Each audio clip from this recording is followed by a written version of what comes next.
नमस्कार। प्रादेशिक समाचार के साथ मैं प्रियंका। पहले मुख्य समाचार। राष्ट्रपति रामनाथ कोविंद ने उच्च शिक्षा में श्रेष्ठ बनने के लिए विश्व स्तरीय पैमाने तय करने की जरूरत पर दिया जोर। झारखंड में नई नियुक्ति में अब सहायक आचार्य कहलाएंगे प्राथमिक शिक्षक। सामान्य श्रेणी के अभ्यर्थियों के लिए राज्य से मैट्रिक इंटर अनिवार्य। मुख्यमंत्री हेमंत सोरेन आज गुमला में सर्वजन पेंशन योजना को लेकर जागरूकता कार्यक्रम का करेंगे शुभारंभ। वंचित लोगों को पेंशन योजना से जोड़े जाने का है लक्ष्य। और खेलो इंडिया यूथ गेम्स में झारखंड के सदानंद राष्ट्रीय रिकॉर्ड के साथ बने सबसे तेज धावक। जीता स्वर्ण पदक। कई एथलीटों ने राज्य को दिलाया पदक। और अब समाचार विस्तार से। राष्ट्रपति रामनाथ कोविंद ने कहा है कि बड़े लक्ष्य प्राप्त करने के लिए उच्च शिक्षा संस्थानों की गुणवत्ता में सुधार करना बहुत महत्वपूर्ण है। कल शाम राष्ट्रपति भवन में केंद्रीय विश्वविद्यालयों के कुलपतियों और राष्ट्रीय महत्व के संस्थानों के निदेशकों के 2 दिन के सम्मेलन का उद्घाटन करते हुए श्री कोविंद ने कहा कि हमें विश्व में श्रेष्ठ बनने के लिए पैमाने तय करना चाहिए।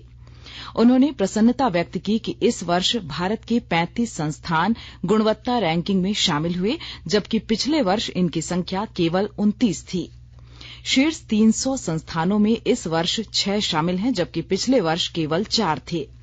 राष्ट्रपति ने कहा कि भारतीय विज्ञान संस्थान ने अनुसंधान में पूरे 100 अंक प्राप्त किए।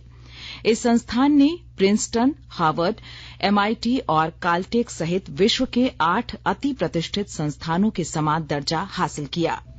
राष्ट्रपति ने कहा कि आजादी का अमृत महोत्सव भारत के स्वाधीनता आंदोलन के गौरवमयी इतिहास की स्मृति में मनाया जा रहा है। राष्ट्रपति ने कहा कि इसके लिए उच्च शिक्षा संस्थान केंद्रीय भूमिका में हैं, क्योंकि युवा नागरिक न सिर्फ अतीत की धरोहर के संरक्षक हैं, बल्कि उन्हें भारत को अगले सुनहरे दौर में ले जाने के अभियान का नेतृत्व भी करना होगा। प्रधानमंत्री नरेंद्र मोदी कल नई दिल्ली के प्रगति मैदान में बायोटेक स्टार्टअप प्रदर्शनी 2022 का उद्घाटन करेंगे। श्री मोदी इस अवसर पर जनसभा को भी संबोधित करेंगे। जैव प्रौद्योगिकी विभाग और जैव प्रौद्योगिकी अनुसंधान सहायता परिषद 2 दिन की इस प्रदर्शनी का आयोजन कर रहे हैं। परिषद के 10 वर्ष पूरे होने के उपलक्ष्य में आयोजित प्रदर्शनी की थीम है बायोटेक स्टार्टअप नवाचार आत्मनिर्भर भारत के लिए। यह प्रदर्शनी उद्यमियों, निवेशकों, उद्योगपतियों, वैज्ञानिकों, अनुसंधानकर्ताओं, बायो इनक्यूबेटर, विनिर्माताओं, नियामकों और सरकारी कर्मियों को एक मंच पर लाएगी।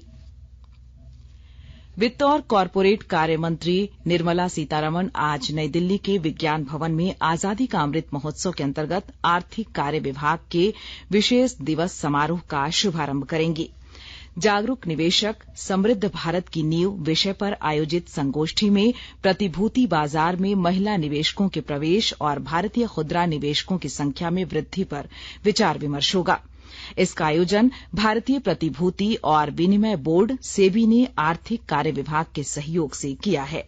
संगोष्ठी में वित्तीय बाजारों में महिलाओं की बढ़ती भागीदारी से उपजी संभावनाओं का पता लगाया जाएगा। नेशनल सिक्योरिटीज डिपॉजिटरी लिमिटेड की संपर्क पहल मार्केट का एकलव्य एक्सप्रेस कार्यक्रम प्रस्तुत किया जाएगा। विशेष रूप से तैयार इस कार्यक्रम का उद्देश्य निवेश और वित्तीय बाजारों की बुनियादी अवधारणाओं से विद्यार्थियों को परिचित कराना है। यह कार्यक्रम वित्तीय जागरूकता और वित्तीय अनुशासन के 2 महत्वपूर्ण स्तंभों पर ध्यान केंद्रित करेगा। राज्य के प्राथमिक विद्यालयों में नियुक्त होने वाले सहायक शिक्षक अब सहायक आचार्य कहलाएंगे। साथ ही नई नियुक्ति में वेतनमान भी घटेगा। इसे लेकर राज्य सरकार ने झारखंड प्रारंभिक विद्यालय सहायक आचार्य संवर्ग नियुक्ति प्रोन्नति एवं सेवा शर्त नियमावली 2022 की अधिसूचना कल जारी कर दी। इसमें प्राथमिक विद्यालयों में शिक्षकों के अलग संवर्ग का प्रावधान करते हुए नियुक्ति आदि की शर्तें निर्धारित की गई हैं। सहायक आचार्य का पद जिला स्तरीय होगा। नई नियुक्ति में अभ्यर्थियों को शिक्षक पात्रता परीक्षा टेट के अलावा एक और प्रतियोगिता परीक्षा देनी होगी। यह प्रतियोगिता परीक्षा झारखंड कर्मचारी चयन आयोग द्वारा ली जाएगी। सहायक आचार्य के पद पर नियुक्ति हेतु सामान्य श्रेणी के अभ्यर्थियों को अन्य योग्यता रखने के अलावा उन्हें झारखंड के शैक्षणिक संस्थानों से मैट्रिक एवं इंटरमीडिएट उत्तीर्ण होना अनिवार्य होगा। आरक्षित श्रेणी के अभ्यर्थियों को इससे छूट प्राप्त होगी। अभ्यर्थी जिस विषय या विषय समूह से शिक्षक पात्रता परीक्षा उत्तीर्ण होंगे उन्हें उसी विषय या विषय समूह में सहायक आचार्य की नियुक्ति होगी।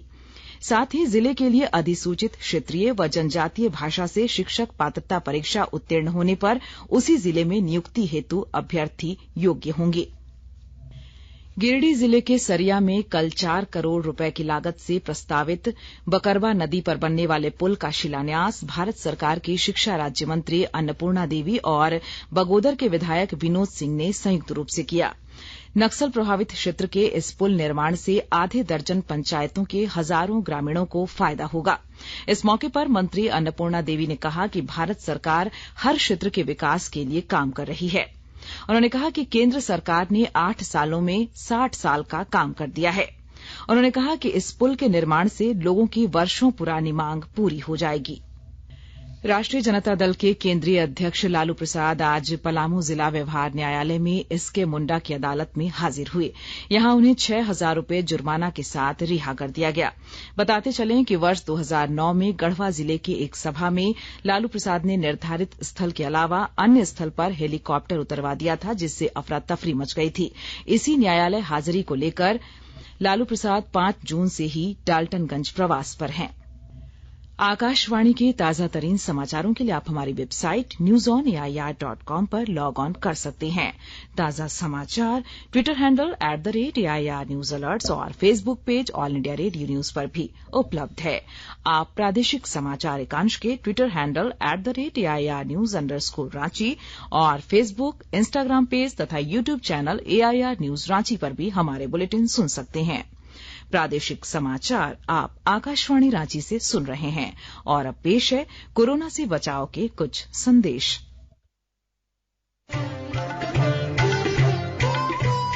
कोविड-19 से बचाव और सुरक्षित रहने के 3 उपाय। मास्क लगाएं, 2 गज दूरी है जरूरी, सुरक्षित दूरी रखें, हाथ और मुंह साफ रखें।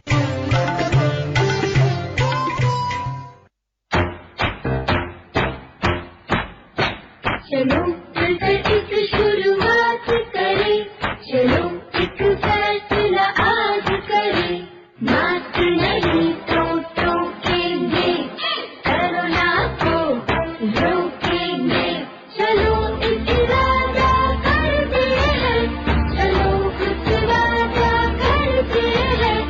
मास्क नहीं तो टोकेंगे, कोरोना को रोकेंगे। भारत सरकार द्वारा जनहित में जारी। प्रादेशिक समाचार में आपका एक बार फिर स्वागत है। मुख्यमंत्री हेमंत सोरेन आज गुमला में सर्वजन पेंशन योजना सह जागरूकता कार्यक्रम की शुरुआत करेंगे। गुमला के परमवीर अल्बर्ट एक्का स्टेडियम में दिन के लगभग 11 बजे कार्यक्रम की शुरुआत होगी। इस कार्यक्रम का उद्देश्य छूटे हुए लोगों को चिन्हित कर सर्वजन पेंशन योजना से जोड़ना है। मुख्यमंत्री के इस कार्यक्रम में कई लाभुक भी शामिल होंगे। प्रमंडल स्तरीय सर्वजन पेंशन योजना जागरूकता कार्यक्रम को लेकर तैयारी पूरी कर ली गई है। रांची के सांसद संजय सेठ ने मुख्यमंत्री हेमंत सोरेन को पत्र लिखकर रांची के जगन्नाथपुर में मेले के आयोजन को अनुमति देने का आग्रह किया है। सांसद ने मेला की अनुमति के संदर्भ में मुख्यमंत्री को बताया है कि यह सिर्फ धार्मिक नहीं बल्कि समाज की आर्थिक गतिविधियों का भी केंद्र होता है, इसलिए इसकी अनुमति दी जानी चाहिए। साथ ही उन्होंने देवघर श्रावणी मेला की अनुमति देने के लिए मुख्यमंत्री को धन्यवाद भी कहा है। राज्य के स्वास्थ्य सचिव डॉक्टर अरुण सिंह आज श्रावणी मेले की तैयारियों को लेकर दुमका जा रहे हैं। श्री सिंह वहां बासुकीनाथ में श्रावणी मेले को लेकर उपायुक्त, सिविल सर्जन सहित अन्य अधिकारियों के साथ बैठक करेंगे। इसके साथ ही वहीं मेडिकल कॉलेज और अस्पताल का निरीक्षण भी करेंगे। मंकी पॉक्स बीमारी को लेकर विदेशों से आने वाले लोगों पर पूर्वी सिंहभूम जिले में विशेष नजर रखी जा रही है। साथ ही जिला प्रशासन की ओर से जागरूकता अभियान चलाया जा रहा है। विस्तृत ब्यौरे के साथ हमारे संवाददाता। विदेशों में तेजी से फैल रही मंकी पॉक्स बीमारी को देखते हुए स्वास्थ्य विभाग के निर्देश पर पूर्वी सिंहभूम जिले में इसे रोकने के लिए तैयारी शुरू कर दी गई है। इस बीमारी के प्रति लोगों को जागरूक करने के साथ ही अस्पताल में आइसोलेशन वार्ड खोलने की तैयारी चल रही है। जिला सर्विलेंस पदाधिकारी डॉक्टर साहिर पाल ने बताया कि इस बीमारी को लेकर विभाग द्वारा जिले के सभी अस्पताल को पत्र लिखा जा रहा है। इसके साथ ही जिले में विदेशों से आने वाले लोगों पर विशेष ध्यान रखा जा रहा है। उन लोगों में अगर इस बीमारी के लक्षण पाए जाते हैं तो तुरंत उनकी जांच कर इलाज शुरू कर दिया जाएगा। डॉक्टर साहिर पाल ने बताया कि मंकी पॉक्स के लक्षण है बुखार, सिर दर्द, मांसपेशियों में दर्द, थकान होना, बदन में लाल लाल दाना होना। राजेश कुमार लालदास, आकाशवाणी समाचार, जमशेदपुर। खूंटी जिले की पुलिस ने प्रतिबंधित नक्सली संगठन भाकपा माओवादी और पीएलएफआई दस्ते के 2 नक्सलियों को गिरफ्तार किया है। दोनों की गिरफ्तारी रनिया और तोरपा थाना क्षेत्र से हुई है। पुलिस अधीक्षक अमन कुमार ने बताया कि दोनों नक्सलियों के खिलाफ रनिया और अड़की थाना में कई मामले दर्ज हैं। ओरमांझी थाना क्षेत्र के खीराबेड़ा स्थित अवैध क्रशरों पर कल रांची जिला प्रशासन द्वारा बड़ी कार्रवाई की गई। जेसीबी मशीन की मदद से 1 दर्जन से अधिक अवैध क्रशरों को ध्वस्त कर दिया गया।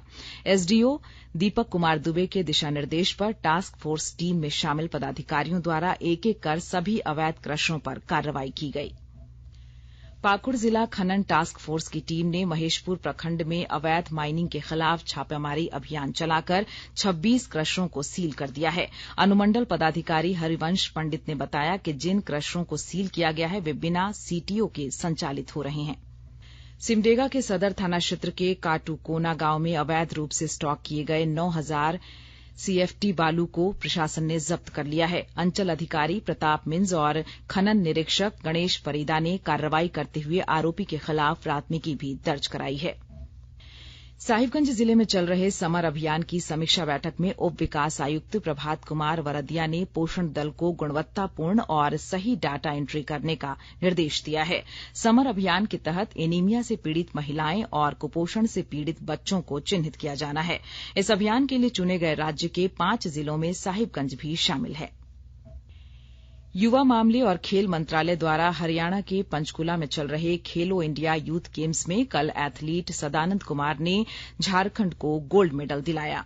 हजारीबाग के सदानंद कुमार ने 100 मीटर फर्राटा दौड़ में पूर्व ऋतिक मल्लिक द्वारा मलंकागिरी ने 2019 में बनाए गए 10.65 सेकंड के रिकॉर्ड को तोड़ते हुए 10.63 सेकंड के समय के साथ स्वर्ण पदक जीता।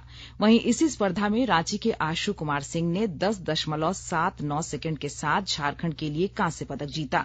वहीं झारखंड बालक टीम 4x100 मीटर रिले में विशाल कुमार, आशु कुमार सिंह, विशाल बहादुर और सदानंद कुमार की चौकड़ी ने झारखंड को रजत पदक दिलाया। और आइए अब सुनते हैं अखबारों की सुर्खियां। राज्य से प्रकाशित होने वाले सभी अखबारों ने राष्ट्रीय जनजातीय अनुसंधान संस्थान के उद्घाटन और राजधानी रांची में जेवर व्यवसायी की हत्या की खबर को प्रमुखता से प्रकाशित किया है। प्रभात खबर ने राष्ट्रीय जनजातीय अनुसंधान संस्थान के उद्घाटन के मौके पर गृहमंत्री अमित शाह के बयान, आदिवासी संस्कृति को लोकप्रिय बनाएगा एनटीआईआई को शीर्षक बनाया है। हिन्दुस्तान का शीर्षक है, उग्रवाद प्रभावित जिलों की संख्या 70% घटी। दैनिक जागरण ने रांची में जेवर व्यवसायी की हत्या की खबर को प्रमुखता से प्रकाशित किया है, जिसका शीर्षक है, जेवर कारोबारी की हत्या, विरोध में आज बंद रहेंगी जेवर दुकानें। दैनिक भास्कर लिखता है, थोक जेवर विक्रेता के पास खरीदार बनकर पहुंचे लुटेरे, गहने बैग में भरकर जाने लगे, टोका तो मार दी गोली। वहीं अंग्रेजी दैनिक हिंदुस्तान टाइम्स और द टाइम्स ऑफ इंडिया ने रक्षा मंत्रालय द्वारा प्रमुख रक्षा अध्यक्ष की नियुक्ति के लिए नियमों में किए गए संशोधन की खबर को प्रमुखता से प्रकाशित किया है। और अब अंत में मुख्य समाचार एक बार फिर। राष्ट्रपति रामनाथ कोविंद ने उच्च शिक्षा में श्रेष्ठ बनने के लिए विश्व स्तरीय पैमाने तय करने की जरूरत पर दिया जोर। झारखंड में नई नियुक्ति में अब सहायक आचार्य कहलाएंगे प्राथमिक शिक्षक। सामान्य श्रेणी के अभ्यर्थियों के लिए राज्य से मैट्रिक इंटर अनिवार्य। मुख्यमंत्री हेमंत सोरेन आज गुमला में सर्वजन पेंशन योजना को लेकर जागरूकता कार्यक्रम का करेंगे शुभारंभ। वंचित लोगों को पेंशन योजना से जोड़े जाने का है लक्ष्य। और खेलो इंडिया यूथ गेम्स में झारखंड के सदानंद राष्ट्रीय रिकॉर्ड के साथ बने सबसे तेज धावक, जीता स्वर्ण पदक। कई एथलीटों ने राज्य को दिलाया पदक। इसके साथ ही आकाशवाणी रांची से प्रादेशिक समाचार का ये बुलेटिन समाप्त हुआ। नमस्कार।